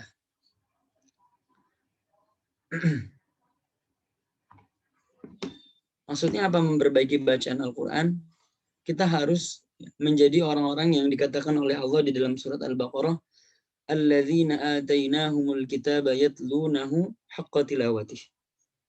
Kita harus menjadi orang-orang yang dikatakan kepada Allah ketika Al-Quran itu diberikan kepada mereka, yatlunahu haqqa tilawatih. Mereka membaca Al-Quran dengan sebenar-benarnya bacaan. Apa yang dimaksud dengan sebenar-benar bacaan? Ya, mereka membaca Al-Quran, maka mereka berusaha untuk membaca Al-Quran yang pertama sebagaimana bacaan yang Rasulullah dan para sahabatnya ajarkan. Maka penting juga kemudian untuk kita supaya bisa berlama-lama dengan Al-Quran, kita memastikan ada perbaikan dalam segi bacaan tajwid kita. Kemudian yang dimaksud dengan memperbaiki bacaan Al-Quran ini adalah kita harus kemudian bisa membaca Al-Quran dengan penuh penghayatan, dengan melibatkan hati kita, dengan melibatkan pikiran kita secara penuh. Tidak juga kemudian kita membaca Al-Quran tapi yang terlibat itu cuman lisan kita doang. Tapi kemudian hati dan pikiran kita juga tidak berusaha untuk benar-benar bisa membaca Al-Quran dengan sebenar-benar bacaan. Maka memperbaiki bacaan Al-Quran ini adalah kita memperbaiki tajwid kita dan kemudian kita juga memperbaiki fokus kita. Bagaimana kemudian apakah hati kita dan pikiran kita sudah terlibat. Maka memperbaiki bacaan Al-Quran ini juga erat kaitannya dengan sejauh mana kemudian kita benar-benar berusaha untuk memahami Al-Quran, memahami artinya, mentadabburinya, membaca tafsir-tafsirnya. Yang kemudian kalau kita memperbaiki ini, maka insya Allah mengamalkannya, hidup bersamanya itu akan lebih mudah. Kemudian yang ketiga adalah memiliki program yang terencana bersama dengan Al-Quran. Kita harus punya program yang terencana bersama Al-Quran. Dalam setahun berapa kali kita mau menghatamkan Al-Quran? Dalam satu tahun berapa banyak ayat yang kemudian mau kita baca tafsir dan kita tadabburi dalam kehidupan. Nah, maka penting kemudian untuk jangan sampai kemudian dalam satu kehidupan kita kita tidak pernah kemudian membaca semua arti Al-Quran. Atau kita tidak pernah serius untuk mempelajari arti-artinya. Bagaimana kemudian Al-Quran ini akan bisa hidup bersama kita. Bagaimana kemudian dia akan menjelma menjadi petunjuk dan penyejuk hati kita ketika kemudian kita tidak pernah membuat program yang membuat kita bisa lebih memahami Al-Quran. Kemudian yang keempat, memiliki adab yang baik bersama Al-Quran. Agar kita bisa berlama-lama dengan Al-Quran, agar kita bisa hidup bersama dengan Al-Quran, maka tentu kita harus selalu melakukan adab yang baik. Bahkan ada satu buku sendiri yang dibuat oleh Imam Nawawi, At-Tibyan fi Adabi Hamalatil Quran, yang membahas bagaimana adab yang harus dimiliki oleh seorang yang berinteraksi dengan Al-Quran. Nah, maka memiliki adab ini erat kaitannya dengan sebagaimana kemudian kita benar-benar fokus dalam membaca Al-Quran. Apakah kita sudah memberikan waktu yang terbaik? Apakah kita sudah menentukan tempat yang terbaik? Apakah kita sudah mensucikan pakaian kita dan lain sebagainya? Nah, maka adab yang baik ini juga berkaitan dengan ketika membaca Al-Quran kita harus fokus, berada di tempat yang baik, kemudian juga menghadap kiblat, dan kemudian juga memfokuskan seluruh hati dan pikiran kita. Kemudian agar kita bisa hidup bersama dengan Al-Quran, maka cara yang kelima adalah berorientasi kepada Allah, dan tujuan asasi Al-Quran. Jangan sampai kemudian ketika kita berinteraksi dengan Al-Quran, tujuannya itu karena manusia. Tujuannya itu karena pengen dibilang orang bacaannya bagus, pengen mendapatkan banyak pujian, pengen mendapatkan kedudukan di tengah masyarakat. Jangan sampai. Karena orang-orang yang hidup, mereka berinteraksi dengan Al-Quran, tapi tujuannya bukan karena Allah, tujuannya bukan karena asasi tujuan Al-Quran, maka yang mereka dapatkan itu hanya kesia-siaan. Bahkan salah satu orang yang nanti akan masuk neraka duluan adalah mereka yang membaca Al-Quran, tapi bacanya cuma sampai tenggorokan mereka. Dan kemudian yang terakhir, agar kita bisa hidup bersama dengan Al-Quran adalah mengikuti tata cara sahabat berinteraksi dengan Al-Quran.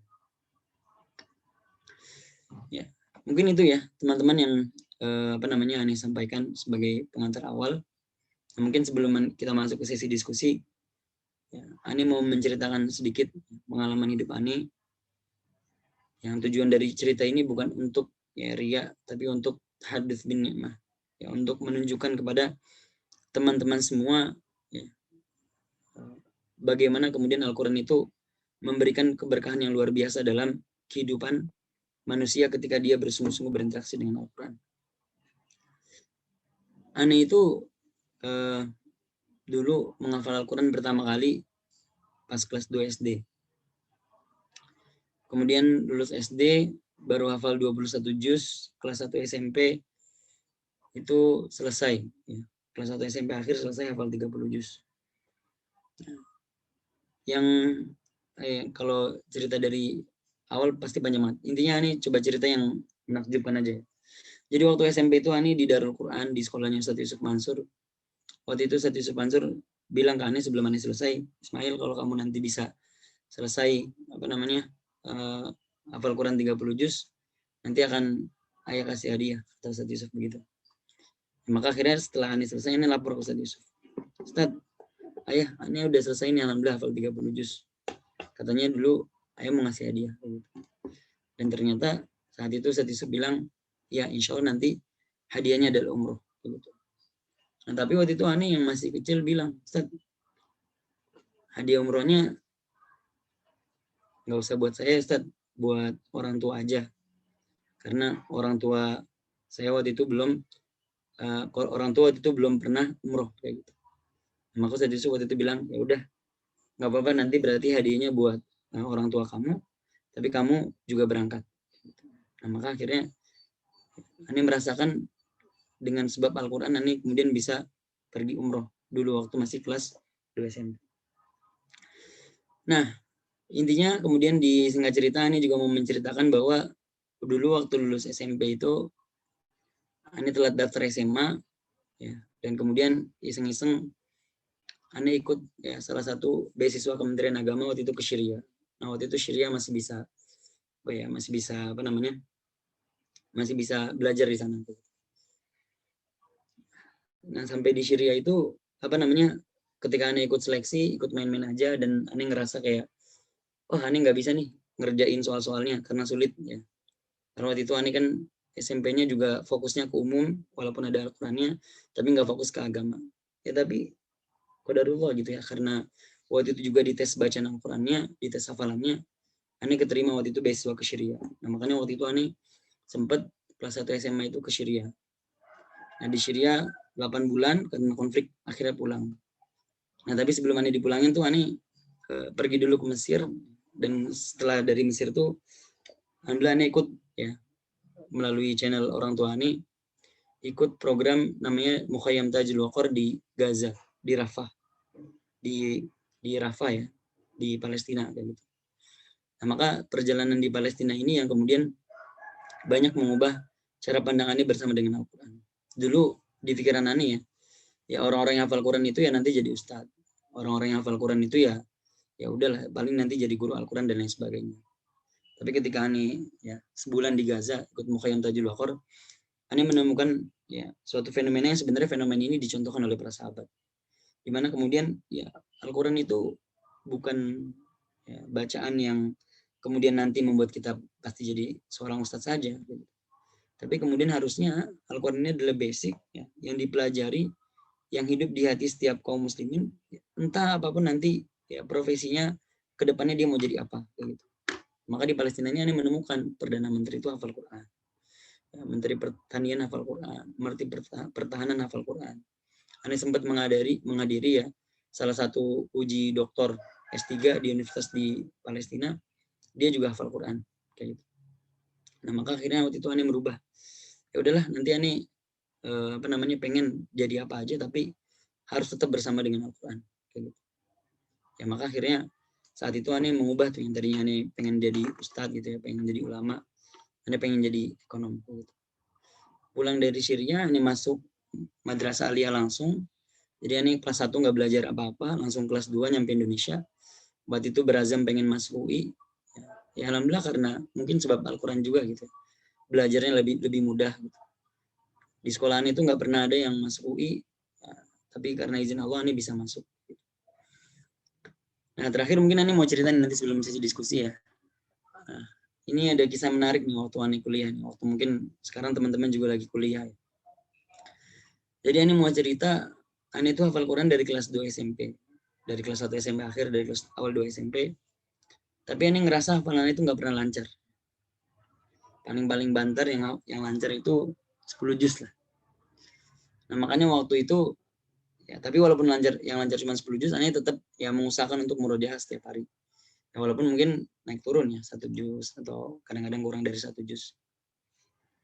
Ya makanya ketika masuk UI, ya Ane berpikir ya gimana nih hafalan Ane gitu. Masuk ke kampus biasa, kampus umum gitu ya. Gimana caranya kemudian juga bisa tetap ngejaga hafalan. Tapi justru Ane nggak tahu ya, takdir Allah justru walaupun Ane masuk UI, tapi justru di UI lah hafalan itu alhamdulillah bisa lancar 30 juz. Disebabkan dengan salah satu wasilah programnya Menristek Dikti yaitu MTQ Mahasiswa Nasional. Jadi waktu Ane maba setahun di UI, ternyata MTQ Mahasiswa Nasional tuh diadain di UI. Waktu itu cabang hifzil yang paling tinggi itu 10 juz. Waktu itu di kalangan mahasiswa cabangnya 1 juz, 5 juz, 10 juz. Nah waktu itu ikut yang 10 juz. Alhamdulillah juara 3 waktu maba kayak gitu. Nah makanya waktu itu tahun 2015, makanya 2 tahun berikutnya kan MTKMN diadakan setiap 2 tahun sekali. Di tahun 2017 awal itu Ane berazam untuk ikut lagi MTKMN. Tujuannya untuk ya melancarkan hafalan dan mungkin juga untuk mengharumkan nama UI gitu. Pengen memperlihatkan ke orang bisa kok ya orang di UI tapi juga sama Al-Qurannya bagus. Nah maka ternyata di tahun 2017 itu dikasih tahu bahwa ada cabang baru, cabang 20 juz. Nah, maka saat itu Ane yang udah mempersiapkan 10 juz ditantang sama Ustadz Ane. Ini Ustadz Bashir namanya. Mungkin teman-teman juga sudah mengikuti IG beliau. Waktu itu beliau bilang, kalau ente pengen ikut 20 juz, ya, kalau tujuan ente ikut lomba ini supaya pengen hafalan lancar, ya, bukan cuma pengen jadi juara, ente harus ikut yang 20 juz. Tapi kalau ente ikut yang 20 juz ini, konsekuensinya adalah ente harus bisa baca 1 hari 3 juz. Nggak boleh kurang. Kalau sekali kurang, ya berarti ente nggak komitmen untuk melancarkan hafalan dan untuk ikut MTKMN. Kata beliau begitu. Ya, maka saat itu Ane memutar cara. Ya. Waktu itu Ane semester 2017 itu semester 6. Waktu itu kuliah berat ya. Hampir setiap minggu ada presentasi dan tugas makalah. Ya, setiap minggu ada tugas kelompok ya. Bukan tugas individu, tugas kelompok harus dikerjakan bersama-sama kayak gitu. Waktu itu juga Ane dapat amanah jadi ketua majelis pertimbangan di fakultas. Waktu itu juga di awal tahun 2017 itu lagi ikut program beasiswa namanya Rumah Kepemimpinan. Setiap malam program beasiswa ini mewajibkan kita untuk ikut agenda dari jam 8 sampai jam 10 malam. Agenda apa ya? Semacam ya pembangunan karakter gitu lah, talk show, seminar dan lain sebagainya. Tapi kemudian Ane berazam, Ane harus bisa baca 3 juz. Dan ternyata itu berat ya. Baca 3 juz setiap hari itu berat. Waktunya udah habis sebentar. Baca 3 juz itu berat ya. Di tahun 2017 itu waktu Ane semester 6, Ane berusaha untuk baca 3 juz yang karena Ane juga banyak agenda dan amanah lain, nggak jarang tuh di tahun 2017 itu Ane ya tidurnya itu malam banget gitu. Karena Ane berazam nggak boleh tidur sebelum baca 3 juz. Ya tapi ternyata ya kalau kita memprioritaskan Al-Quran sebagai prioritas utama dalam kehidupan kita, maka juga Allah akan memprioritaskan kita dalam kehidupan ini. Ane coba tuh usahakan rutin baca 3 juz setiap hari selama 1 semester. Maka alhamdulillah tuh habis UTS Ane langsung diminta untuk jadi imam ya, waktu itu di Malaysia di salah satu surau kayak gitu. Nah, jadi Ane habis UAS itu langsung pergi ke Malaysia jadi imam dan di sana juga Ane kegiatannya cuman baca Quran aja kayak gitu sama fokus jadi imam kan UTS UAS sudah selesai waktu itu. Nah yang Ane kaget adalah waktu itu pengumuman gitu ya kan biasanya setiap akhir semester kan kita pasti punya pengumuman akademik ya IP diumumkan gitu. Ya ini kaget gitu. Ekspektasinya paling IPA-nya semester itu ya 3,5 lah. Atau mungkin kurang lah, karena ya ini kadang-kadang agak nggak fokus di kelas kayak gitu, kecapean dan lain sebagainya. Tapi ternyata pas Ani buka, Ani kaget karena IP Ani di semester itu adalah IP yang paling bagus justru. Waktu itu nggak ada nilai B-nya, semuanya A, cuma ada satu doang yang amin. Jadi waktu itu IP Ani 3,96 di semester itu. Ketika justru Ani ngerasa kayaknya nggak mungkin gitu, karena Ani ya tadi tidurnya malam dan lain sebagainya karena harus merojaah 3 juz. Dan ternyata kemudian akhirnya waktu ikut lomba gitu ya, MTQ Mahasiswa Nasional, ya, ternyata ada saingannya yang pernah juara tingkat nasional di tingkat umum. Bukan MTQ mahasiswa, tapi MTQ umum. Ya, tapi ternyata qadarullah, alhamdulillah bisa jadi juara 1 juga. Gitu. Nah, jadi ini mau bilang ya, mungkin di akhir ini, bahwa kalau kemudian kita ya, berusaha untuk menghidupkan Al-Quran dalam kehidupan kita, maka sepertinya tidak ada yang harus kita khawatirkan lagi. Gitu. Sama, terakhir ini sebelum nanti sesi tanya jawab, pas tahun 2019 tuh Ani belum lulus. Jadi kan Ani masuk 2014, MTQ MN itu ada di tahun 2014, 2015, 2017 sama 2019. Harusnya Ani lulus 2018 pertengahan, cuman karena waktu itu jadi ketua salam yang ngurusin LDK di tingkat kampus, Ani menunda kelulusan. Nah, maka waktu itu tahun 2019 ya Ani menunda dulu baru bisa ngerjain skripsi. Nah, di tengah kesibukan skripsi itu, Ani mencoba untuk mengikuti MTQ MN lagi. Serunya kali ini adalah ada cabang baru hifzil, yaitu cabang 30 juz. Emang gak mau Ani pengen, ya udahlah. Alhamdulillah nih kalau bisa lulus di kampus, tapi lulusnya dengan ya hafalannya lancar juga kayak gitu. Nah, maka ya udah, akhirnya Ani ketemu lagi sama Ustadz Bashir waktu itu, tapi kali ini disuruh ngulang sehari 10 juz. Wah, ini berat banget. Di tengah skripsi ya, kita sibuk nyari data, ngolah data, ketemu narasumber dan lain sebagainya. Tapi ini coba tetap untuk baca 10 juz gitu setiap hari. Dengan tujuan supaya hafalan lancar. Nah, ternyata alhamdulillahnya waktu lagi sebelum MTQ MN ini aneh iseng-iseng ya ikut salah satu lomba gitu di salah satu pesantren. Lombanya ya antara pesantren se-Jabodetabek sama dari Bandung juga ada yang ikut. Ya, waktu itu Ani iseng ikut 30 juz, Ani ngerasa kayaknya ya udahlah, nyoba aja hafalnya sudah lancar sejauh mana gitu. Ya, hadiahnya waktu itu juara satunya umroh kayak gitu. Nah, maka waktu itu Ani iseng-iseng ikut. Ya, tujuan ikut cuman pengen ngecek hafalan udah sejauh mana lancarnya. Ya udah tuh qadarullah waktu 2019 itu ketika mencoba untuk mendawamkan 10 hari setiap hari baca 10 juz, di babak penyisian tuh Ani cuman peringkat 3 gitu. Ada 2 orang yang lebih bagus dari Ani. Ya, tapi ternyata alhamdulillah pas babak final gitu ya, Ani bisa dapat peringkat yang pertama, dapat juara 1 dan akhirnya dapat umroh. Nah, makanya waktu itu di tahun 2019 waktu bulan Ramadan Ani umroh tuh. Umrohnya waktu itu lama, dari 29 Syaban sampai 21 Ramadan. Nah, selama itu tuh Ani 20 hari Ramadan di Masjidil Haram, ya, setiap hari kerjaannya cuman pulang dan pergi ke masjid kayak gitu. Mungkin sekitar ya tidur di hotel paling 6 jam aja, sisanya di Masjidil Haram ngaji. Tapi alhamdulillah akhirnya 2019 tuh skripsi bisa kelar juga nilainya A gitu. Ani lulus di kampus IPK-nya 3,69. Ya, kemudian juga waktu itu ikut MTQ MN ya alhamdulillah juara 2 kayak gitu. Ya, intinya Ani mau berpesan kepada teman-teman semua bahwa sejatinya kalau kita interaksi sama Al-Qurannya baik ya maka tidak usah ada yang kita khawatirkan karena Allah akan menjamin kehidupan kita di dunia dan juga menjamin kehidupan kita di akhirat. Mungkin itu yang bisa Ani share, Ani kembalikan kepada moderator. Baik, Masya Allah, tabarakallah. Aneh nggak bisa berkata apa-apa ya, Masya Allah, begitu luar biasanya pengalaman beliau dalam berinteraksi, menghafal, dan tadabburi Al-Quran. Masya Allah, prestasi-prestasi beliau dan manfaat-manfaatnya sangat luar biasa. Ini masih di dunia ya, belum nanti di akhirat Insya Allah. Semoga kita senantiasa menyibukkan diri kita untuk berinteraksi dengan Al-Quran. Nah, mungkin sebentar lagi maghrib ya, mungkin Aneh batasi untuk 1 pertanyaan saja. Silakan teman-teman untuk bertanya atau mungkin sharing-sharing atau mungkin tentang menghafal Al-Quran, bagaimana sih tips-tipsnya, silakan teman-teman. Ada?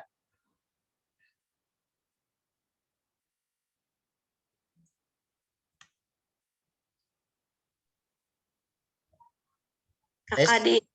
Ya, Tes. silakan. Baik, bismillahirrahmanirrahim. Assalamualaikum warahmatullahi wabarakatuh. Waalaikumsalam warahmatullahi wabarakatuh. Izin bertanya untuk Ustadz Ismail atau Bang Ismail. Jadi yang mau saya tanyakan itu sharing dulu Bang lah. Jadi untuk anak sendiri itu Bang baru berniatan untuk menghafal itu alhamdulillah di bangku kuliah, karena qadarullah waktu dari SD sampai SMA itu belum terlalu paham mengenai agama, dan alhamdulillah Allah takdirkan untuk masuk IAIN dan dipertemukan dengan orang-orang yang luar biasa sekali. Jadi baru mulai menghafal itu dari semester 2 kalau nggak salah. Dan ternyata pas sudah memutuskan untuk menghafal itu, ketika sudah memulai, itu surah-surah yang kita baru pernah menghafal itu alhamdulillah lancar saja untuk menghafalnya. Tapi untuk kendalanya sendiri itu adalah ketika murajaahnya Bang. Jadi kembali lagi ketika sudah hafalannya itu dapat, tapi ketika untuk menjaga hafalan kita itu yang susah Bang untuk anak sendiri. Jadi untuk waktunya sebenarnya sudah dijadwalkan dan sudah dibuat, sudah diprogramkan. Tapi lagi-lagi gagal dalam berencana, gagal lagi dalam memprogramkan. Nah, kemudian anak itu ada ikut kayak semacam target mengaji juga setiap harinya. Jadi lebih kayak mendahulukan untuk memenuhi target itu sebelum memurojaah. Itu juga salah satu kelalaiannya, Bang. Jadi mau minta tipsnya saja supaya bagaimana bisa menyelesaikan hafalan dan juga tetap menjaga hafalan itu, dan program ataupun perencanaan yang sudah dilakukan itu tetap terlaksana gitu Bang. Jadi tidak hanya sekedar rencana, tapi memang terrealisasikan meskipun sambil diiringi juga dengan program yang membaca Quran yang di grup sebelah itu Bang. Itu aja Bang. Alhamdulillah. Baik, syukran ya. Jazakallah khair pada Kak Sri Rahayu. Tafadhal. Bang. Ya. Baik, bismillahirrahmanirrahim. Pertanyaannya bagaimana bisa murojaahnya optimal, komitmen dengan waktu-waktu yang sudah direncanakan, tapi juga target bacanya bisa tetap berjalan kayak gitu. Kalau yang aneh pahami ya, kalau kita sudah memiliki azam atau keinginan untuk bisa hafal Al-Quran, ya, kemudian kita sudah mencoba menghafalnya, pasti kita akan nanti kemudian akan melakukan sesuatu yang namanya murojaah. Nah, untuk murojaah ini, saran dari Ani adalah kita terus murojaah meskipun hafalan kita nggak lancar-lancar. Ani sendiri merasakan ya, Ani murojaah itu hampir 10 tahun itu nggak merasa lancar 30 juz. Dari tahun 2009 sampai 2019 kayak gitu. Ya tapi jangan berhenti kayak gitu. Karena lancar atau tidak itu terserah Allah. Tapi yang harus kita lakukan adalah kita berusaha agar hafalan kita lancar. Nah, maka caranya menurut Ani adalah sebenarnya gampang. Bagaimana membuat hafalan kita lancar atau tidak, atau memastikan ikhtiar kita sudah optimal atau tidak, itu dilihat apakah dalam 1 minggu kita sudah mengulang seluruh hafalan kita atau tidak. Kayak gitu. Misalkan hafalan kita 7 juz, ya maka berarti dalam 1 minggu minimal 7 juz itu keulang 1 kali. Tapi akan lebih baik lagi kalau misalkan masih di bawah 7 juz, ya, itu diulang 2 kali atau 3 kali dalam 1 minggu. Kalau kata Kiai Deden Makhyaruddin, ya, founder Indonesia Murojaah, seharusnya ketika kita berinteraksi dengan Al-Quran, ya, baik itu dalam menghafal atau murojaah, ya kita tuh harus meniru supir taksi yang sedang mendapatkan penumpang. Mengapa harus meniru supir taksi yang sedang menumpang? Karena supir taksi yang sudah mendapat penumpang, ya, maksudnya kita harus meniru supir taksi yang sudah dapat penumpang. Kenapa kita harus meniru mereka? Karena para supir taksi yang sudah dapat penumpang ini, mereka pasti akan senang. Gitu. Mau nanti pas di jalanan bawa penumpang ini macet, ya macet banget, atau mau jalan itu lancar, ya, mereka senang aja. Karena pasti ya hitungan uang yang akan mereka terima itu akan bergantung dari perjalanannya. Kalau macet ya pasti nanti setiap ya menitnya itu juga akan menambah pendapatan mereka. Dan kalaupun lancar ya, jaraknya juga akan menghitung uang yang akan mereka dapatkan gitu. Nah, maka fahamilah bahwa ketika kita berinteraksi dengan Al-Quran, kita akan selalu mendapatkan pahala. Mau Allah kasih kesulitan, Allah kasih kemudahan, itu terserah Allah. Tapi yang harus kita kuatkan adalah bahwa ini adalah kebaikan. Gitu. Jadi terus aja istiqomah untuk terus bisa menambah dan bisa murojaah dengan baik. Kayak gitu. Nah, lalu gimana caranya bisa komitmen dengan waktu yang sudah kita tentukan, bisa kemudian murojaah, bisa kemudian memenuhi target bacaan kita. Nah, maka saran dari Ani adalah kalau bisa punya pengalaman di mana kemudian kita berinteraksi dengan Al-Quran itu lebih total dibandingkan apapun yang lebih total dibandingkan hal lain kayak gitu. Jadi misalkan momen Ramadan ini kita paksa diri kita baca misalkan yang biasanya kita cuma baca 1 juz kurang atau 1 juz, coba paksa Ramadan ini kita baca 3 juz sampai 5 juz. Nah, kalau bisa lebih lagi bagus lagi. Karena pengalaman di mana kita mau mempush diri kita atau memaksa diri kita untuk berinteraksi lebih banyak bersama Al-Quran, itu akan membuat rasanya nanti di kemudian hari itu akan lebih mudah kayak gitu. Ada yang mengatakan pertama dipaksa, lama-lama menjadi terbiasa, nanti akan berakhir dengan luar biasa. Ya, Ani merasakan dulu pernah mempush diri Ani ngaji 10 juz setiap hari, ya sekarang ya nggak rutin juga 10 juz, bahkan jarang banget kayak gitu. Tapi insya Allah, alhamdulillah nggak setiap hari itu nggak kurang dari 3 juz ngaji setiap hari. Nah, jadi ya kalau pengen ya bisa murojaahnya bagus, target bacanya bagus, ya gunakanlah Ramadan ini kemudian untuk benar-benar ya mempush diri kita, mendorong diri kita untuk ya punya interaksi yang lebih banyak bersama Al-Quran, sehingga nanti di luar Ramadan ya kita kalaupun turunnya juga tetap dengan standar yang bagus. Mungkin itu, wallahu a'lam. Semoga menjawab. Baik, insyaallah. Syukran, jazakallah khair. Bagaimana Kak Ayu? Ada feedback? Insyaallah paham. Terima kasih. Baik, syukran ya pada Kak Ayu yang telah bertanya. Mungkin ada lagi atau mungkin kita cukupkan karena sebentar lagi di Palangka mau maghrib. Cukup ya? Tes, cukup? Iya, Bang. Baik, mungkin cukup saja kajian Ramadan pada hari ini. Insyaallah. Syukran, jazakallah khair Ustadz Ismail yang telah bersama kita ya, memaparkan tentang bagaimana sih kita berinteraksi dengan Al-Quran, manfaat-manfaatnya, dan insyaallah luar biasa sekali pengalaman-pengalaman beliau dalam menghafal Al-Quran, begitu banyaknya mukjizat dan banyaknya sekali manfaat-manfaat yang telah beliau peroleh itu dalam menghafal Al-Quran. Baik, mungkin itu saja ya kajian Ramadan kali ini. Afanikum, kalau Ane memimpin jalannya acara pada hari ini terdapat kesalahan atau penghilafan, afanikum, Ane akhiri. Assalamualaikum warahmatullahi wabarakatuh. Waalaikumsalam warahmatullahi wabarakatuh. Waalaikumsalam warahmatullahi wabarakatuh. Sekali lagi ya, mungkin Yalia lagi bisa? Bisa. Baik. Kajian Ramadan milenial bersama Al-Quran itu keren. Keren banget. Keren banget ya, insyaallah. Ane persilakan untuk MC, untuk memandu lagi. Baik, syukran Bang Hadi. Izin mengambil alih lagi acara kita pada sore ini.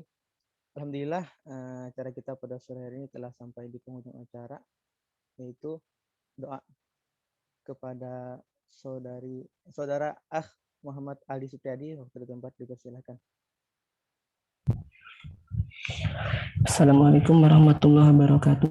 Waalaikumsalam. Waalaikumsalam warahmatullahi wabarakatuh. Teman-teman semua, sebelum kita mengakhiri majelis kita pada sore hari ini, marilah bersama-sama kita menundukkan kepala sejenak untuk memohon ampunan serta hidayah serta kebaikan untuk kita semua. Izinkan ana pada sore hari ini untuk memimpin doa. A'udzubillahi minasyaitonirrajim. Bismillahirrahmanirrahim. Alhamdulillahirabbil alamin. Allahumma shalli ala Muhammad wa ala ali Muhammad. Duhai Allah yang Maha Dermawan dan Maha Mulia, Maha Pengasih dan Penyayang. Di akhir majelis ini, dengan penuh harap kami memohon kepadamu dengan segala nama yang menjadi milikmu, yang engkau namai dirimu dengannya. Ya Allah yang Maha Pengampun, ampunilah dosa-dosa kami, dosa kedua orang tua kami, dan berikanlah kedua orang tua kami limpahan, curahan, rahmat dan hidayahmu, serta sayangilah mereka sebagaimana mereka telah menyayangi kami di waktu kecil, ya Allah. Ya Allah, ampunilah pula dosa-dosa kaum muslim, baik yang masih hidup maupun yang sudah meninggal. Ya Allah, ya Rabbal Alamin, kami mohon kepadamu ya Allah, agar engkau senantiasa menjadikan Al-Quran yang agung sebagai penyejuk hati kami, cahaya bagi dada kami, pelipur kesedihan kami, dan penghilang bagi kesusahan dan kegelisahan kami. Ya Rob, jadikanlah kami sebagai ahlul Quran. Jadikanlah kami menjadi salah satu di antara hamba-hambamu yang engkau muliakan dengan Al-Quran, ya Rob. Ya Rob, engkaulah yang maha berkuasa dan perkasa. Hinakanlah kaum musyrikin dan hinakanlah kesyirikan di dunia ini, ya Allah. Ya Allah, hancurkanlah para musuh-musuh Islam. Ya Rob, muliakanlah agama Islam dan kaum muslimin. Serta satukanlah seluruh kaum muslimin di atas kebenaran, ya Rabbal Alamin. Ya Allah, jadikan negeri kami, Indonesia dan negeri-negeri kaum muslimin menjadi negeri yang aman, tentram, dan angkatlah virus COVID-19 ini dari seluruh negeri kaum muslimin. Ya Allah, sesungguhnya Engkau mengetahui hati kami. Kami telah berkumpul karena cintamu dan berjumpa dalam ketaatan padamu dan bersatu dalam dakwahmu dan berpadu dalam membela syariatmu. Maka ya Allah, kuatkanlah ikatan kami, kekalkanlah cinta kami, tunjukkanlah selalu kepada kami kepada jalan yang lurus, dan lapangkanlah dada-dada kami dengan iman yang berlimpah kepadamu, serta indahnya takwa kepadamu, dan hidupkan kami dengan ma'rifatmu, dan matikanlah kami dalam syahid di jalanmu.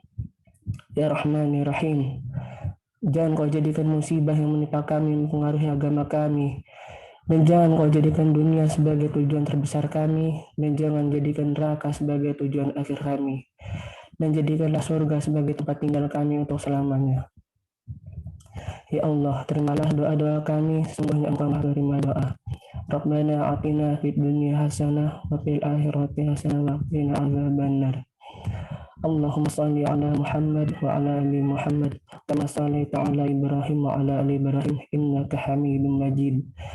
Subhana rabbika rabbil izzati amma yasifun wa salamun alal mursalin walhamdulillahi rabbil alamin. Assalamualaikum warahmatullahi wabarakatuh. Waalaikumsalam warahmatullahi wabarakatuh. Alhamdulillah. Nah, sebelumnya perhatian kepada kawan-kawan semua untuk nanti mengisi absen atau presensi kajian kita pada sore hari ini, itu ada linknya di kolom chat. Alhamdulillah, sebelum kita masuki acara penutup, kita foto bersama dulu ya. Bagi pemateri masih ada.